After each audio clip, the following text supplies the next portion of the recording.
Kaixo, ni Amaia Arregi naiz. 26 urte ezkat eta 4 urte damazkit hemen lanen.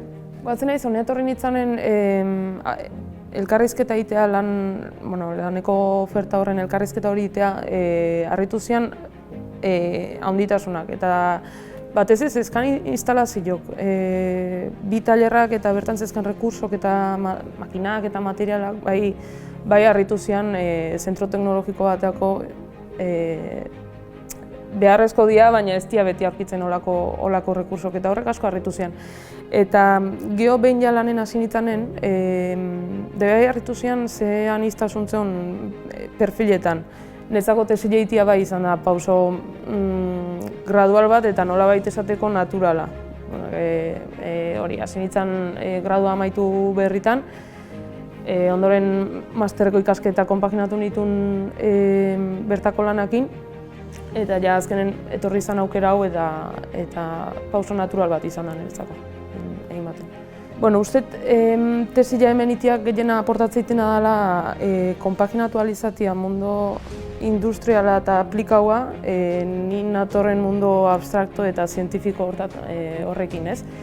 Hombre, nire kasun uste nabarmena dela garapen profesional akademiko hori handila dela.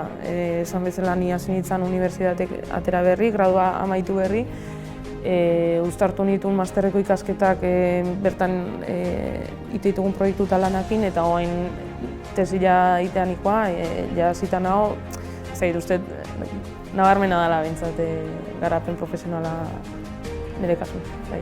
Ni arraunlaria naiz eta 5 urte zibilin izan arraunen gazte mailatan eta gero ikasketak egiten hasi nintzanen utzin berri izan nun. Ordutegigatik, Bilbon bizi nintzen, ni hori jotarra naiz eta hori joan ez nintzen bizi, orduan ezin nun entrenatu.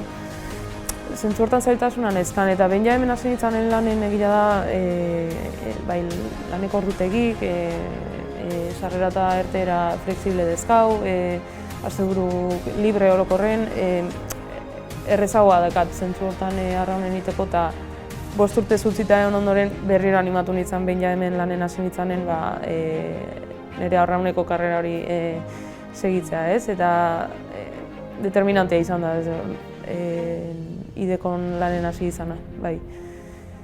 Ez da erresa, hitz baten laburtzia nire idekon dekaten karrera hori, baina hitz baten laburtzekotan garapena erabiliko nuke.